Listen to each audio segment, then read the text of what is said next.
Come tutti sappiamo, imparare una nuova lingua è tutto tranne che facile, soprattutto se il nostro obiettivo è passare da un livello base, da un livello principiante come la 1 o la 2 e diventare fluente, raggiungere un livello avanzato, quindi un C1 o un C2.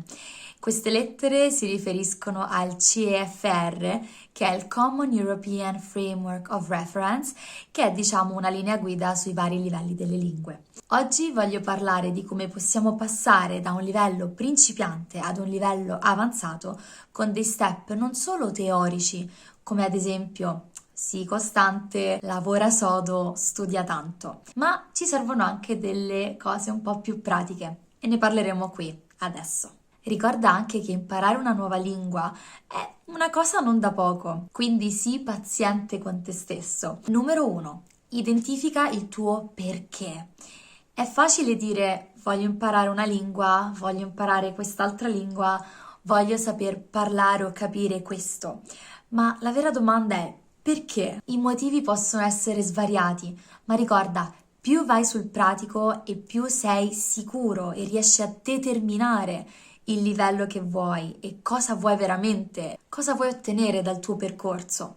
Se per esempio vuoi ottenere una certificazione, oppure vuoi ad esempio viaggiare e venire qui in Italia, vuoi parlare con le persone del posto, vuoi capire qualcuno che conosci che parla italiano o semplicemente vuoi arricchire il tuo bagaglio culturale.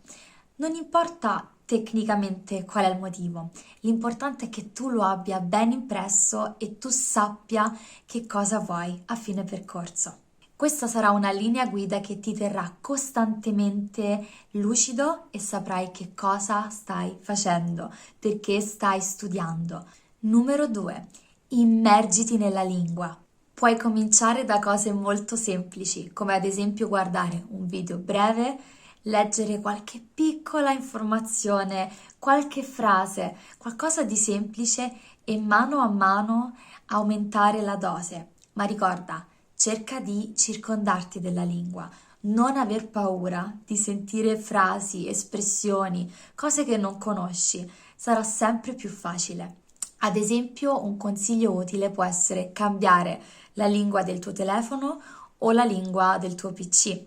È una cosa che ho fatto anch'io con un'altra lingua ed è veramente divertente e interessante soprattutto. Impari nuovi termini, nuove espressioni tutto il tempo ed hai anche un approccio più attivo e pratico con appunto l'italiano. Più vai avanti e più puoi vedere contenuti come canzoni, serie TV, film o anche podcast e cercare di capire e circondarti della lingua il più possibile. E qui una cosa importante è appunto rimanere costanti, ne parlavamo già prima. Cerca di non focalizzarti solo un giorno, solo delle ore su questo aspetto. Cerca di fare questa cosa anche in piccole dosi, ma quotidianamente. Ti aiuterà un sacco. Cerca poi di leggere il più possibile. Cerca di leggere appunto una frase, una piccola descrizione su un post.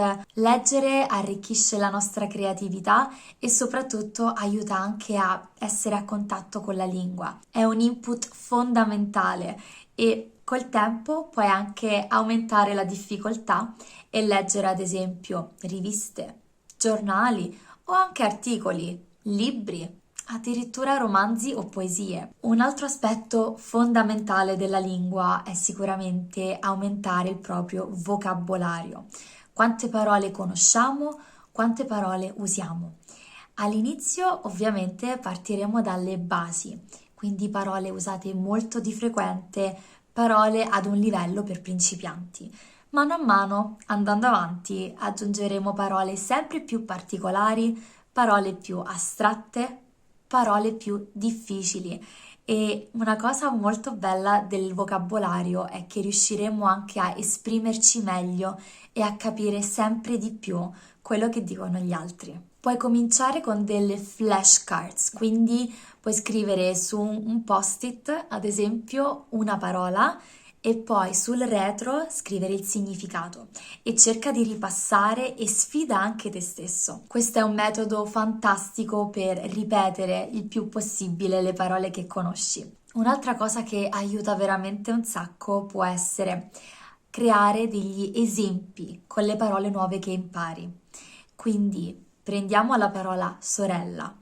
Se io non conosco la parola sorella, cerco il significato e poi creo una frase con questa parola. E se l'esempio è vero per me, è una cosa che posso applicare nella vita reale, ancora meglio. Sorella è un membro della famiglia ed è una persona che nasce dai tuoi stessi genitori.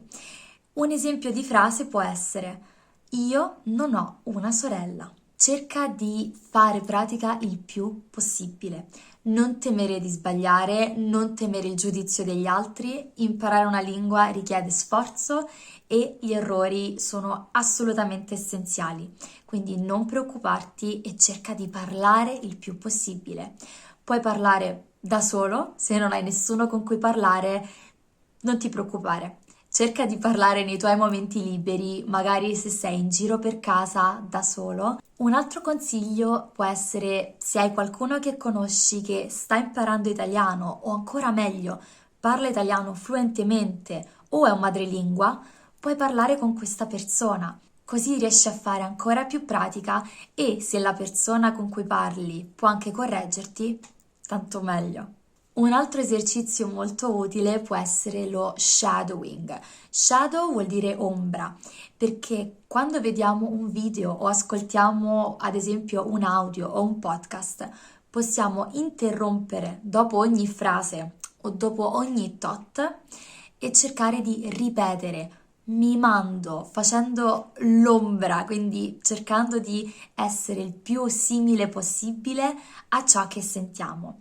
E così possiamo anche fare pratica della nostra pronuncia e di appunto la nostra abilità di parlare. Se possibile, un altro consiglio è: scegli di seguire un corso, frequenta qualche lezione. È una cosa che sicuramente ti può aiutare nel pratico e noi abbiamo anche un corso e ti lascio il link giù nella descrizione, ma in generale seguire dei corsi o vedere dei materiali prodotti da un insegnante, da qualcuno di esperto, qualcuno che ha in mente il tuo livello, ad esempio, è fondamentale. Un'altra tip molto utile può essere in questo caso: cerca di cambiare materiali e risorse che usi per studiare.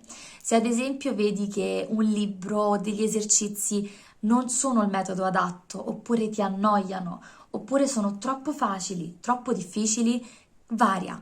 Adesso puoi trovare veramente di tutto e cambiare renderà anche l'esperienza più vivace, più divertente e meno noiosa. Ultimo consiglio per oggi: prova a scrivere. Scrivere dà un sacco di chiarezza a livello mentale e può aiutarti a riordinare le idee. Non devi per forza scrivere un saggio o un articolo o un testo elaborato.